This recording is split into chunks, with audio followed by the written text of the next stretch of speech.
की संस्था एम्फी ने एसआईपी के नेट इनफ्लो में कमी आने पर अपनी सफाई दी है। हमसे खास बातचीत में एम्फी के सीईओ वेंकट चलसानी ने कहा कि एसआईपी के नेट और ग्रॉस इनफ्लो की तुलना करना गलत है। निवेशकों के मुनाफा वसूली के कारण नेट इनफ्लो में ये कमी आई है। उन्होंने और क्या कहा, आइए सुन लेते हैं। एम्फी के सीईओ वेंकट चलसानी मेरे साथ जुड़े हुए हैं, जो आज इस पर विस्तार से बात करेंगे। बहुत बहुत धन्यवाद आपका, आपने समय निकाला इस पेशकश के लिए। तो सर, जोश तो हाई है इन्वेस्टर्स का, वो एवरी मंथ हमें नंबर्स में दिखाई दे रहा है, लेकिन उसके साथ साथ नेट इन्फ्लोज का भी एक आंकड़ा है जो जिस पर हम बात कर रहे हैं, बहुत चर्चा भी चल रही है। कैसे देखें इन नंबर्स को? बाज़ार हाइपर है, लोगों के पोर्टफोलियो में मुनाफा बढ़ता जा रहा है जिसका वो इस्तेमाल भी करना चाहते हैं। तो बताइए, इन्फ्लोज को कैसे देखा जाए एसआईपी के? जो भी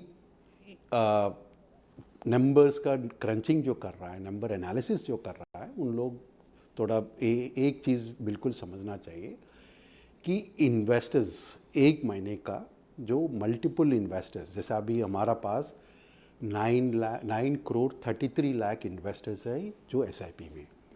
हर महीना उन लोग अपना इन्वेस्टमेंट स्मॉल इंस्टॉलमेंट्स में इन्वेस्ट कर रहा है। वो ग्रॉस फ्लोस में दिखाई देगा। जैसे 24,000 करोड़ जो आपने बताया था, वो 24,000, ये 9 करोड़ 33 लाख लोग इन्वेस्ट कर रहे हैं। अभी ये जो मैं 1 साल 2 साल 3 साल या 4 साल जो इंडिविजुअल इन्वेस्टमेंट्स जो किया था, वो एक गोल सेट करके मैंने इन्वेस्ट कर रहा हूँ। जो भी इन्वेस्टर है वो एक गोल सेट करके इन्वेस्ट करेगा, और जब वो गोल अचीव करेगा, जो भी उसको कार लेना है, मकान लेना है, कुछ भी जो जिस गोल के हिसाब से उन्होंने वो एसआईपी 4-5 साल का पहले किया, वो टोटल पुराना जो इन्वेस्टमेंट जो किया वो सब का मिल के रिडीम कर रहा है 1 महीना में। सो वो अमाउंट जो है एक्चुअली ग्रॉस इनफ्लो से निकाल के दिखाना इस एप्पल का एप्पल कंपैरिजन नहीं है। और रिडम्पशंस जो है, जो विड्रॉयल जो होता है एसआईपी पोर्टफोलियो में, वो कई तरीका है। एक तरीका जो है, जैसे मैंने बताया था कि आपका गोल अचीव हो गया तब आपने विड्रॉ कर रहे हैं। दूसरा ये भी हो सकता है कि मैंने 5 साल के लिए एसआईपी लगाया, 5 साल ख़त्म हो गया, अभी मैं डिसीजन लिया हूँ मैं दूसरा स्कीम में लगाने के लिए, जो बल्क अमाउंट जो है, जैसे आपको जानते हैं एनएफओज आ रहा है, नया स्कीम्स आ रहा है, तो मैं डिसीजन लिया हूँ मैं पूरा अमाउंट लेके मैं नया स्कीम में डाल दूँ, तो वो भी ट्रांसफ़र होगा एक स्कीम से, बट क्या होता है एसआईपी पोर्टफोलियो से वो कम होगा। तीसरा, मैं ये भी हो सकता है पार्शियल विड्रॉयल करने के लिए सोचूंगा, क्योंकि मेरा 10 लाख निकालना है, 40 लाख का मेरा एयूएम है एसआईपी में, 10 लाख निकाल के मैं दूसरा स्कीम में भी डाल सकता हूँ। चौथा, मैं कैंसिल करके विड्रॉ करना है। सो 4 तरीका हो सकता है।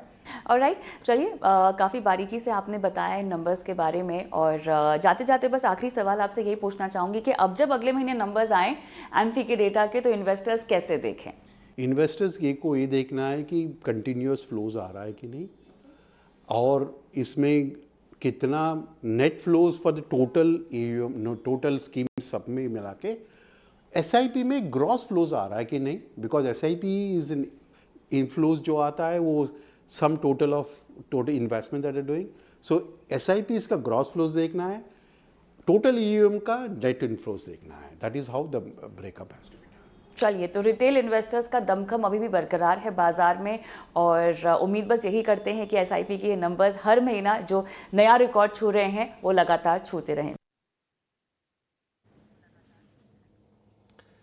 तो एसआईपी वाले निवेशकों का भी बाजार में भरोसा कायम है, और एसआईपी के निवेशकों का अगर भरोसा कायम है तो जो फंड हाउसेज हैं उनका भरोसा तो बाजार में बनेगा ही, और उसके चलते हमने देखा है कि फिर से एक नया इंटरेस्ट बाजार में बना है, और अब रिकॉर्ड हाई से कितने दूर रह गए हैं।